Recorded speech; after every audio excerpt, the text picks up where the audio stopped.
ونخش على ثالث نقطة معانا، وهي التبس اللي احنا قلنا هتوفر معانا وقت في التعديل او هتوفر معانا في التكلفة.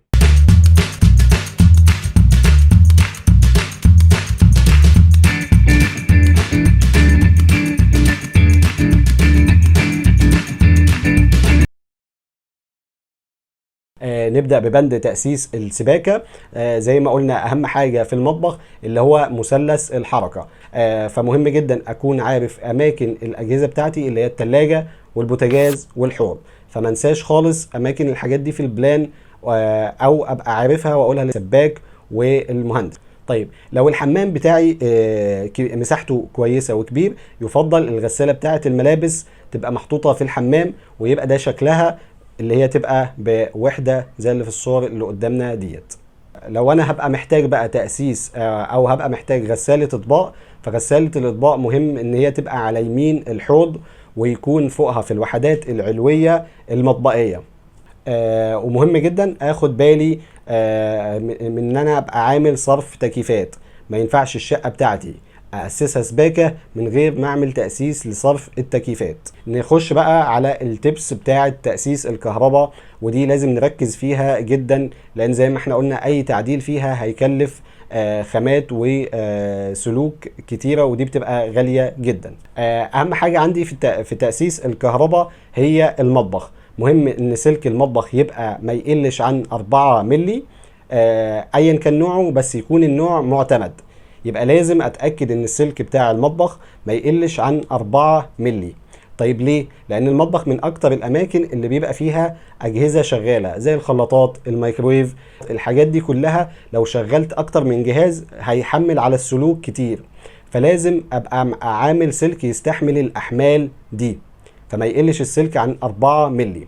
طيب ومهم جدا لو انا عندي الفرن بتاعي بيلت ان، بعمل له تأسيس ما يقلش عن 6 ملي، او اشوف الشركة اللي هتديني الضمان بتاع الفرن بتبقى طالبة السلك كام، لان في شركات ممكن تقول لك انا عايزة سلك 10 ملي عشان اديك الضمان عشان الجهاز بتاعها ما يتحرقش. نفس الكلام في السخان. لو السخان بتاعي سخان فوري، فضروري جدا اشوف الشركة اللي هتديني الضمان محتاجين تأسيس سلك كام، وعلى العموم لازم السخان الفوري ما يقلش السلك بتاعه عن 6 ملي، ويفضل لو هعمله 10 ملي. وبرضو من الحاجات المهمة في التأسيس السلوك بتاعة التكييفات، ومهم جدا ان انا في اللوحة الرئيسية احط مفتاح اوتوماتيك زي اللي احنا شايفينه مخصوص لكل تكييف، يعني كل تكييف ليه مفتاح لوحده. والسلك بتاع التكييفات ما ينفعش بأي حال من الأحوال يقل برضو عن 4 ملي. ولو التكييف قدرته كبيرة زي من فوق 3 حصان، لازم احط السلك 6 ملي. نيجي بقى لنقطة مهمة جدا جدا لازم اخد من بالي منها، وهي الارتفاعات بتاعة العلب بتاعتي، وخصوصا في المطبخ بتاعنا. هات ورقة وقلم واكتب معانا الارتفاعات دي، لان لازم دي تقولها للكهربائي او تأكد على المهندس ان هو عارفها كويس. اول حاجة انا لازم ابقى عارف ان الوحدات بتاعة المطبخ بتاعتي بتبقى على ارتفاع 90، فلازم ابقى عامل العلب بتاعة المطبخ على ارتفاع بداية من 1.10 ل1.20 متر، بحيث ان هو يبقى في نص الوحدتين بين الوحدة السفلية والوحدة العلوية. الفيش بتاعة البوتاجاز بقى لازم اعملها على ارتفاع 75 سنتي، بحيث ان هي ما ينفعش تبقى ورا البوتاجاز على طول.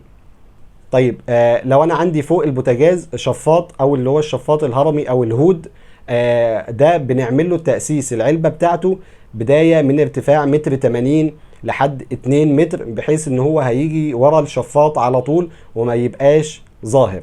ومهم جدا برضو ان انا اعمل تأسيس او علبة كهرباء تحت الحوض، ودي بنخليها للفلتر لان في فلاتر بتبقى محتاجة فيش. بعد كده الارتفاعات بتاعة الشاشة او الفيش اللي ورا الشاشة بتبدأ من 1.20 متر ل1.30 متر، بحيث ان هي تبقى، لان اغلب الناس بتبقى عاملة الشاشة بتاعتها متعلقة على الحيطة، فهي تبقى في ظهرها. طيب لو انا عارف ان انا هجيب مكتبة واحط التلفزيون او الشاشة بتاعتي عليها، فبقلل الارتفاع شوية واخليها على ارتفاع 90. وبكده نكون خلصنا الفيديو بتاع النهاردة. واتكلمنا فيه عن بندين مهمين جدا وهما تأسيس الكهرباء والسباكة. ولو عندكم اي استفسارات سيبوها لي في الكومنتات. اتمنى ان شاء الله تكونوا استفدتوا. اشوفكم على خير.